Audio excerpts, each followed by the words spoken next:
welcome back to the Culture Cave. We are here to talk about Sisyphus the myth. I'm here with Emmett. Emmett, what's going on?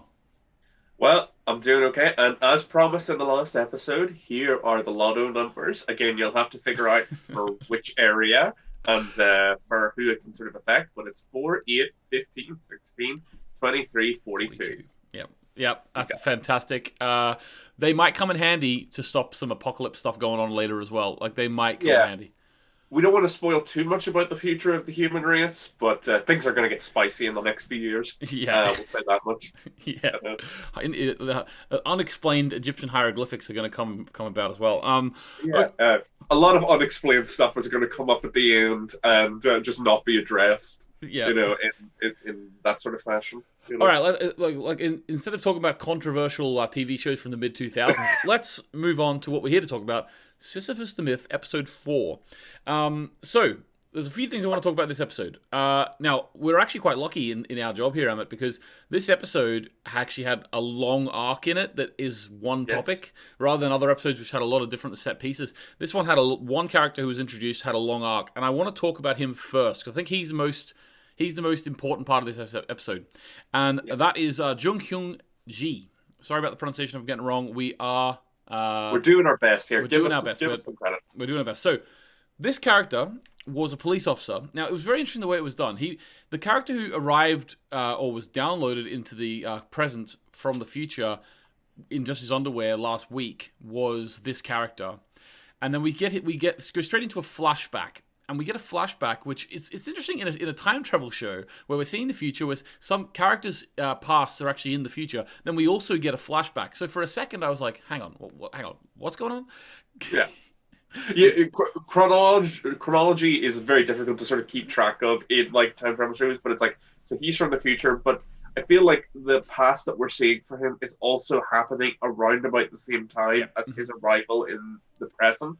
So Yeah, it's like for him it's a flashback. For us, it's concurrently happening. yeah. So So it's I think the yeah, way it is that he arrived in the present on the day after he was taken by the control bureau. That's what I understood it to be, because yeah. So he it's had been definitely gone something all like night. He had been gone all night, and then his mother was like, "Oh, there you are," you know. So he actually came back the next day. So for his mother, it was literally just the next day, but for him, it was actually it was actually like who knows how long? Who knows how long? a long journey. We'll say that much at least. Yeah. He's definitely been through the ringer. Yep. You know, So we actually found out that this character, in sort of his little presenty backstory part, was a police officer, and he went to sort of investigate a disturbance, and it turned out that it was a different guy who was getting downloaded into the present.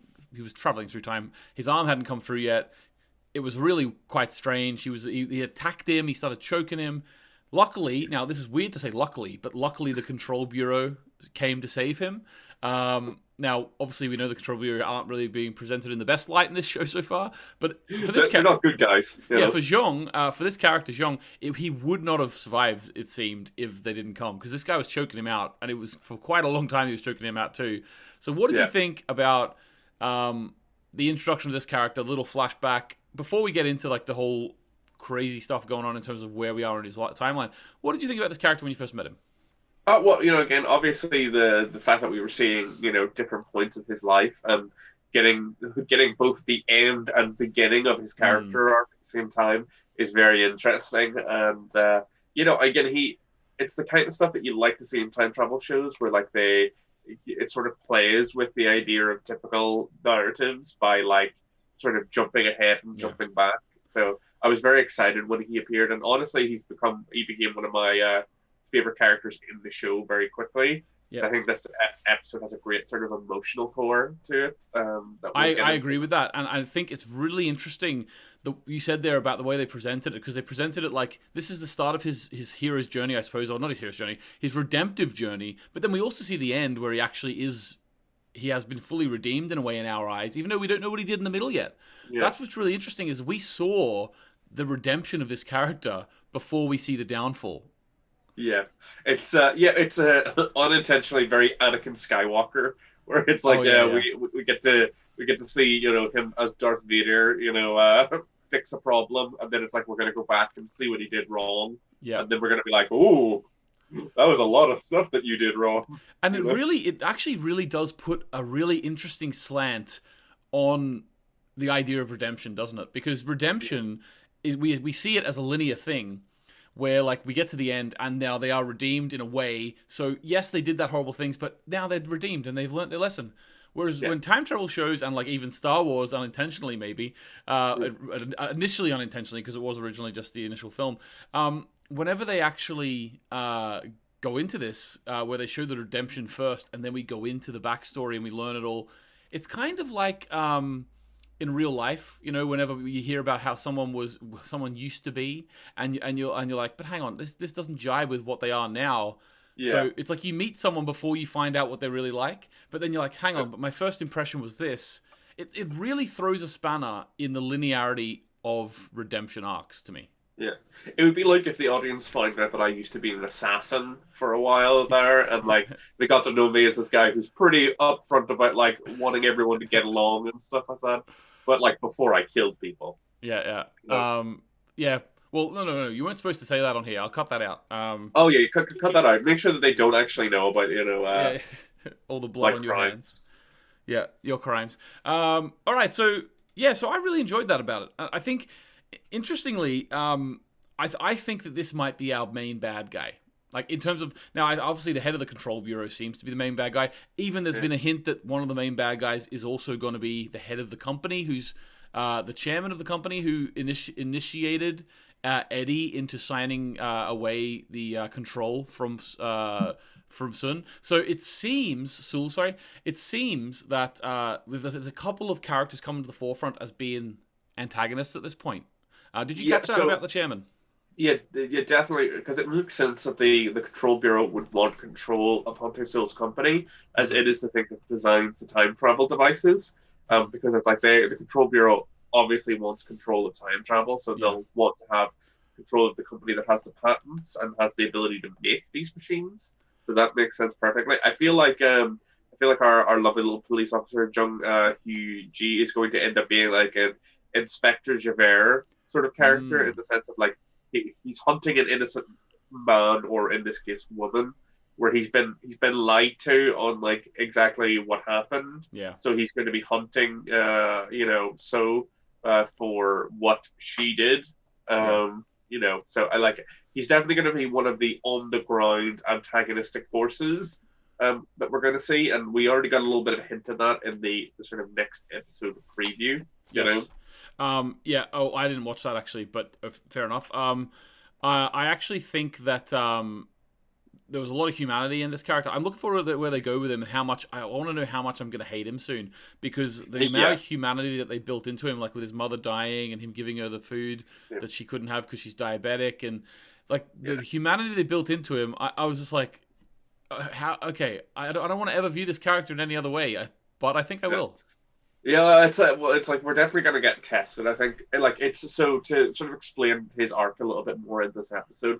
It's a very sort of like self-contained story, and like sort of a very classical time travel thing of like wanting to go back in time to Mm, like see someone one last time. And for him, it's his mother who was sick, with as she put it, she was already dying essentially of diabetes, and was struggling with the diets and stuff. And they were having, it's the that sort of classic setup of like the last time they spoke, it was on bad terms. yeah, He snaps under the pressure and yells at her, but like he risks it all to come back in time for the chance of seeing her once again. yeah, Just for a little bit, and to be able to give her some of the food that she wanted to have, even if it was bad for her, knowing that she, one way or the other didn't have long to live anyway. yeah. So wanting her to at least enjoy life a bit more, Hmm. and they had a lovely moment together. It's the kind of tragic sort of stories that you want to see in a time travel show, and it was nice to see. Like there was this was definitely the emotional core of the episode, and like I don't know about you, but it affected me a lot. And my partner who watches Sisyphus with us, the emotions welled up in her. She was bawling her eyes out at that moment, because I think we've all had moments like that in our lives of like regret that we wish we could go back and Yeah. change, and seeing someone get to have that resolution at least a little bit, is cathartic in a way. Yeah, I agree with you 100%. It moved me as well, and I think it's interesting. I was having a conversation with my wife about this, and that scene where he was properly like just full on in convulsions, crying over his mother's dead body. We were talking about that, and we were thinking, as a Western audience, I could envisage people looking at that and thinking it was over the top. But I personally, from personal experience, can tell you, maybe remove the music, and people Yeah. wouldn't think that. But it was very realistic, very realistic, and I love the performance of the actor. Yeah, like it's like in real life, we're spoiled in Western cinema and stuff like that in the sense of like people do the beautiful cry of Yeah. like a single tear and like they're still mostly composed while they're Hmm. crying. In real life, when you're crying, it's not beautiful at all. It's a big expression of emotion. There's tears and stuff Hmm. like. But I can see why some people would view it as melodramatic, but like Hmm. Korean, like as we've seen from the show, melodrama is just sort of part of it.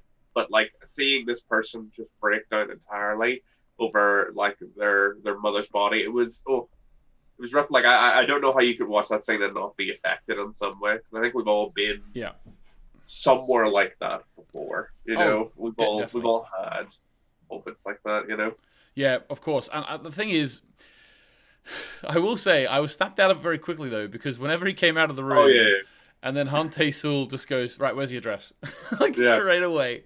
He knew he was And then like crying. He would have been able to read between the lines. He knows his mother just died. He's just yeah, like, "Right, where's the address?" yeah. Ante Sewell is a man on a mission, and then obviously the control bureau hits the house at that point. So like again, it's the highs and lows of the show. If you get me, where you're hit by these really emotional moments, and then it's like, well, back to the action. Yeah, There's yeah. not a whole lot of time to breathe. It's, like it didn't diminish the scene too much for me. It just was like, oh, okay, we got to get back to the main plot. It was like this nice sort of self-contained story, Yeah. and obviously like a control bureau being the control bureau, they go in guns ablazing, and we get into another fight scene, and Showdown at the OK unfortunately, Corral. exactly showdown at this poor bastard's house. Like Yeah, he's yeah, just having a rough old day, yeah, having to put up with Hante Sewell, and his yeah. nonsense, his mother dying. But Okay, okay. I want to talk about before we go into the Hay stuff and even yeah, more yeah, like the time travel description stuff. I want to talk about something very quickly. We had a couple of instances in this episode where we got proper good old fashioned Han Tae-sul saving a plane by putting the wires together. We had some couple of moments there. So the first moment is that yeah. we It's may like as well talk about now because we're in the house while we're talking about it. So the Coke bottles flying at the heads. What did you think of it? the Hante Sewell bottle rocket attack. Um, I legitimately think it probably would have been more effective just to lug Yeah, Coke bottles at just throw them. people. Yeah, I thought he those was are making like heavy. a bomb. I thought he was making like a bomb of some sort of little grenade or something. But Yeah, no, he was just firing them at the heads. Like, yeah. Just fucking wing them at him, dude. You're making this much more complicated than you need it to.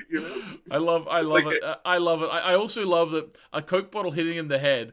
Him and Hay were so confident. Like, if you go back and watch it, yeah, when they first stand up to leave, they were so confident that they were all unconscious. all Yeah, unconscious. They just got up and just started sauntering out, and then obviously Young comes in. He's covered in blood on the back. He got shot, yeah, but like literally they're sauntering up, as if like yeah. this is done. A Those Coke sense. bottles took care of him. Let's just get out of here.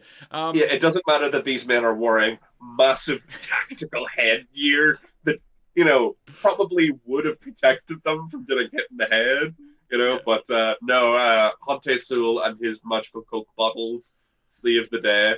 And then it's very much in that, like we were just talking about, the weird juxtaposition of the show. It's like, we have that scene of like yeah. him 2 minutes with his earlier. mum.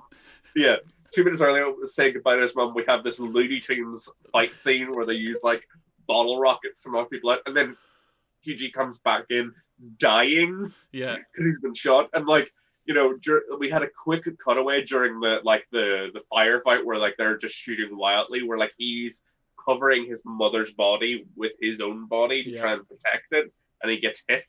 repeatedly. So it's this juxtaposition of this really emotional moment versus like Looney Tunes cartoon physics of like how they're gonna knock out these guards. Yeah, yeah. Which again is just I feel like this scene is another one of those Sisyphus in a nutshell where it's like hit you hard with the emotions and then confuse the hell out of you with a fight scene, you I'm know? telling you, I'm really enjoying it, and I know like I think that maybe some people would turn off and think, actually, I can't really handle how silly this is.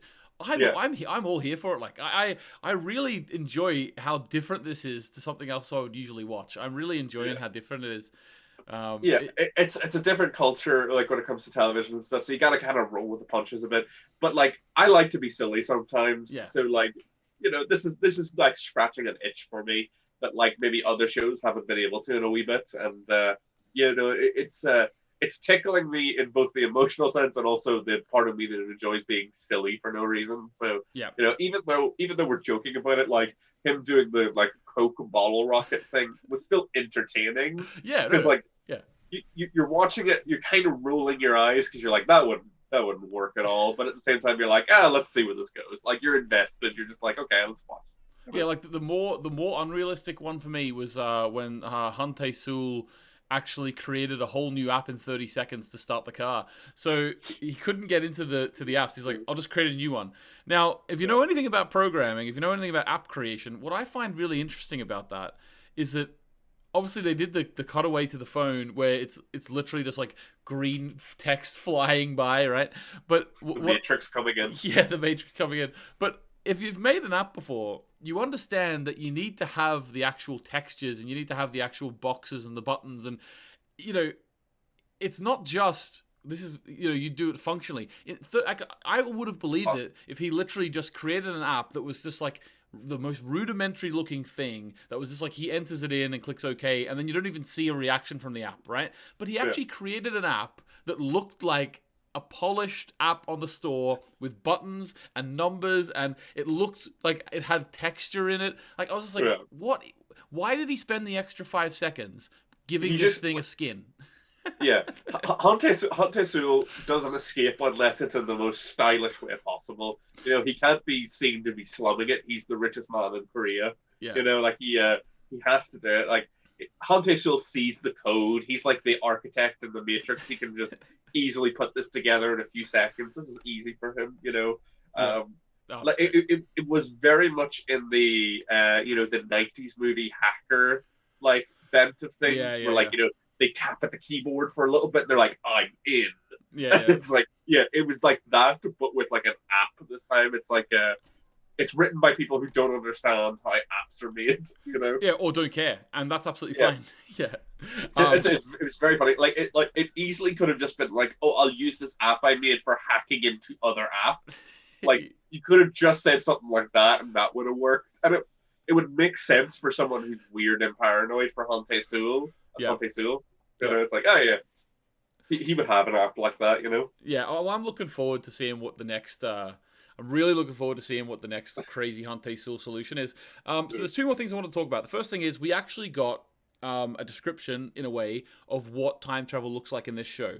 So the machines are called uploaders, which we know, we sort of suspected, but we sort of know now that Hante Sewell did create them, and that was what he transported the sugar cube with. And it's something to do with a time code or time number of your body or something, and it changes. Anyway, it's a bit of science mumbo jumbo there, but bit of technobabble. Yeah. So the amount of data that you upload and download, basically through time, is charged by the megabyte or whatever it is. So the more you bring with you, the more it's going to cost you to travel, which explains why they travel with no clothes on. It also explains why they bring a suitcase with all of their like personal belongings that they want to keep. Makes it even funnier that the park opened up the suitcase and it was just all crisps. That makes that even funnier because they literally paid to bring crisps with them back to a civilization with a lot of crisps. Yeah, it was the ramen. Yeah, ramen as well. Loved. Yeah, where it's just like, the food that she wanted to eat. Oh, again, it was very fun. And he just like picks it up like a weird biscuit and like chews into it, That Park was chewing that and also chewing the scenery and I loved every moment of him. Yeah, I'm pretty sure that was Jung's bag, wasn't it? So obviously he was bringing Yeah, that back. that was He was bringing it it was back to good. give to his mother, just in Yeah, case he yeah, didn't get to go to a shop. Okay, so there's also a fail rate. So we learned that only 10% of people it actually is successful for, and of those 10%, half of them get got by the control bureau. So only 5% of people, it's like 1 in 20 chance of actually successfully traveling through time. yeah. Well, so that's like traveling through time and making it Yeah, through free. We see, like last episode, we see in some people who failed to download properly yeah, to varying degrees, and it seems to be that like depending on the uploader or whatever you have, whatever technology you have available, it raises or lowers your chance or how much money you have to put into it. Very capitalist. It makes mm, sense considering the company is such a big factor here. But like we when uh, we see obviously that the downloader seems to work by like sending information into the past. Like the way that that's they the described upload. it, I like think there's the way it's called the uploader, and yeah, I'm thinking of it being you be down. It's like you know how it like depends on which side you're on. Like you're yeah, uploaded from the future into and downloaded into the past. You know. yeah. It seems to be that like obviously that there's a bit of an issue. The way that they describe it is like they change the time value. So I Yeah. guess it's like what we were talking about last episode with the sugar cubes, where it was like you change the axis like the longitude latitude Yep. like elements. I guess they figured out what the temporal The fourth equivalent. dimension is time. Yeah. Exactly. Yeah, so like they figured out what how that works, and they've been able to program that in. And like we see with like the download that it doesn't always happen at once because like the guy that Yeah. Hung Ji is attempting to arrest doesn't have an arm at first, so It's he it's one arm. I imagine that's kind of like you know like when YouTube loads, but then the video has to Yeah, load. Yeah. yeah, like it's like loading in slowly. So like Yeah. he handcuffs him to like a bar at one stage, and then his other hand appears in, and that's how he starts choking him. Yeah. Yeah. But it's like it's a real interesting little effect where his arm starts just sort of like appearing, and it's like downloading seems like it's probably not the most pleasant experience. Yeah. Yeah. Yeah, and also they're not quite. They sort of refer to it as copies, so like I don't know if like your original version, because we see that the sugar cube disappears. So I don't know what happens to people in the future when they download. Do they just stop existing there, or That's an interesting take, actually. Like, yeah, a copy, like, out of, like, are you copying yourself and the other one is sort of just not existing anymore? Which that brings into a whole ethical question, which is what I've always thought about is if a teleporter was invented, which you had to destroy yourself and send you somewhere else, but it was actually a new version of you. Well, technically, you're dying when you go into it. yeah, It's it's kind of like the film The Prestige, I suppose. yeah. This is a big conversation in the Star Trek community when it comes to the transporters there, because they're like, is it the same person that comes out the other Oh, side, or especially because in like Star Trek, there's so many transporter accidents yeah, and yeah, yeah. stuff like that that happen. So Yeah, it's this is a really, big really this is a big interesting. conversation. It's really You know? interesting. It'd be interesting to see if they go down that route of it being a copy and they go into that ethical question of whether it's the same person or not. I do think that there is an interesting part which I don't really want to talk about too much here because I don't really understand what they're doing with it yet because it doesn't really make Yeah, sense to me and I don't want to judge it for not making sense before they've fleshed it out. But it's the idea that when they said when you come back from the future, there was something mentioned there to allude to the idea that you join with your past self and then eventually one of them yeah. takes over, which I thought was really strange because in this episode, we saw Jung come back from the future, and I assumed that when his body came back to the future, his other self is still in the present over in that So house. So I don't think what they said there makes any sense to me at the minute. they said they sort of eventually merge. So I guess what like the situation would be is if you're in if you come back to a period of time that you already exist in, if you stay there for a significant amount of time, one or the other will eventually be absorbed by the other. So I Yeah, assume that's what they Kunji sort mentioned. of That's what it alluded to. yeah. So like obviously he dies very early, well, not very early, but like he dies in this episode after being introduced Hmm. last episode. So we don't really see him around for a long enough time for that to happen, but maybe he understood that coming back in time that Yeah. like he was going to die anyway. Yep. So again, yeah, they haven't explained it too much yet, but it's like they sort of refer that it's a way that they avoid temporal paradoxes. Okay. Where Yeah. like eventually the data just merges into one. So It's I don't know. interesting We'll to me. have to I'm see. looking forward to seeing what they do with that because at the minute I'm like, is it a metaphorical thing or is it like the older one will die because time will correct it before they meet each other? It's interesting. I'm looking forward to seeing what It, happens. it, Um, it might be the explanation for Sohia's dreams. Her dreams of the mm, future that she's had. interesting. Like maybe there's another version of her running around somewhere at the moment, and that's why she's having these odd prophetic dreams of the Mm. future. You know. Yeah, could be. Okay, so talking of Hay, Yes. Our for favorite girl. our favorite girl. So first of all, she's. We'll talk about her at the very beginning. She's in the future. I love the design. How she's drawn her own gun, drawn on her own gun, and all that sort of stuff. She's in Yeah. the future, and she is. What do you think of the design of this like sort of post-apocalyptic future? Yeah, well, like the city's been overtaken with plants, and it's very secluded and alone.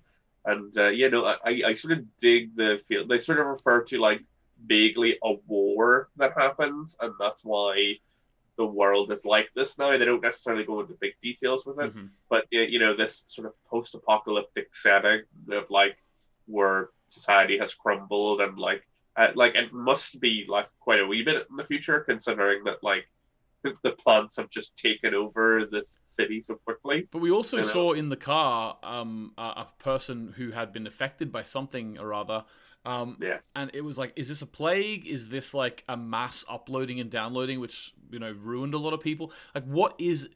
There's also it could also be like maybe one of the uploaders eventually causes like a nuclear explosion because a lot of the buildings had like the windows were broken and they were like in Yeah. disarray. It seems like some shockwave has hit the city, so Yeah. it would make sense to me that there is some sort of nuclear fallout happening because they are also checking for radiation on them. Yeah. Yeah. Well, yeah, that is a good point. That might be the source of the radiation. And again, there's also that fun moment where like she does find that dead body. Mm-hmm. She checks them over for because like you can see that she's hunting for supplies and like things, and you see her take out this wallet that's just filled with Korean money, and she just sort of looks at it and throws it Yeah, away I because love that. it's completely useless in this time period, assumedly. Or the only place that you could use it is with the Control Bureau, which she cannot be a part of, Yeah. because she's an enemy of them. And then you see her then, but at the same time you see her later on picking up like some stuffed toys and stuff like that, even though they don't necessarily have a whole lot of practical use, but there's something to keep the spirits up. Yeah, of course. Like she still has her interests. She still likes her Yeah. little stuffed toys. I will say, last thing we're going to talk about at the very end of this episode, they're doing something very interesting with Hay in Yes. terms of her timeline. So when they eventually go off the bridge and jump in, and she gets shot, and she's got in the water. For a moment there, they're trying to convince us that she's going to die, right? And Yes. while that's happening, her journal's flying by her head, and then it's like, and her voiceover comes, and she's reading the journal, and it's saying you have to go back in time. You have to don't meet Han Tae Sul, and like giving her instructions, and it really alludes to the fact that she was told to do this by her younger self. That made me told to do Yourself. this by her older self. Yeah. Yeah, so her older self wrote this journal. So therefore, this Hay who's come back is actually from this post-apocalyptic future in my mind now. So she's come back, and then she's going to live her life with Han Tae Sul here, and then eventually write in the note. She's going to get married to him. She's going to write the note to her future self. Or her past self in the future, and Yes. and then she's going to come back again. So it's like a paradoxical Yeah. loop going on with her at the minute. And Bootstrap she paradox. seems, yeah, she seems to write, because the ink all sort of fades away. So my assumption is maybe she'll use the same journal to write it down, and then it Interesting. will sort of loop over, and we'll be like, where the hell did that journal come from? Or Yeah, maybe which she'll adds find in an another extra one. layer to the paradox because if the journal's being reused and reused and reused, it means Where that did it's it come from? where did it come from exactly? But also there is no decay on the journal because naturally it has Yeah. to be in the same state when it was at the same point in the loop. So Yeah. that's an interesting idea as well. But yeah, so they're doing something with Hay. I'm looking forward to seeing this come to conclusion. We did have confirmation, I believe, from someone in the comments last week about K drama in general. apparently this is going to be a one-season thing. Apparently the norm in K-drama is to have like a 14, 15, 16 episode series, one-off, and it's like they're all like an hour and 10-minute long episodes, almost feature-length episodes. That is basically the way that K-drama is done. Now, every now and then, apparently there is a second season, third season, but apparently it's very common. It's like they're making just long films. You know what I mean? Yeah, I feel Sisyphus would work better in a self-contained one season sort of vibe, like where you can tell like because we made reference to another show that maybe went on a few seasons too long or earlier in this episode. So like I feel like if you extend that plot too far along, it can be very easy for the writers themselves to get lost. I think whenever you get put in a position by a TV station, like obviously Lost we were talking about, if you get put in a position by a TV station where they're just telling you, no, we want another season. So therefore, if you're in that relationship with them where you don't know how many seasons they're going to give you, you don't know when the end point's going to be, you don't know that. If you're just doing season by season, then I think these time travel stories really suffer for that. You need to know where you're headed from the start, because if it would be completely hollow if this was like a 3-season show but they thought they were doing one, because then there's no clues to the end in the start. Do you know what I mean? Yeah. With a lot of shows, my golden rule is 3 to 5 seasons, or sort of like the where you should sort of end a show, if you get me. Because usually very few people are like, oh, season 6 is my favorite of the show. You know, like usually you see like a steady decline after that point. Yeah. There's obviously a few. There's obviously a few exceptions. I think comedy shows are exceptions to that. Like so, It's Always Sunny, Seinfeld. Like they went on for a very long time. You know, Seinfeld actually actually went off the air when it was #1 show in America. So so I hear. You know, he doesn't bring that up too often. Yeah, but no, it was a good episode, and I'm looking forward to seeing the 5th one now. So yeah, I'm really looking forward to it. Thanks very much for joining me. Any final thoughts? I loved the sort of moment at the end with Hante Sewell swimming down to save Sohei, because he saves her. Obviously, it's another one of those Hante Sewell, look how wonderful he is moments. You know? And actually the music that started playing, it really reminded me of the end of like an episode of anime.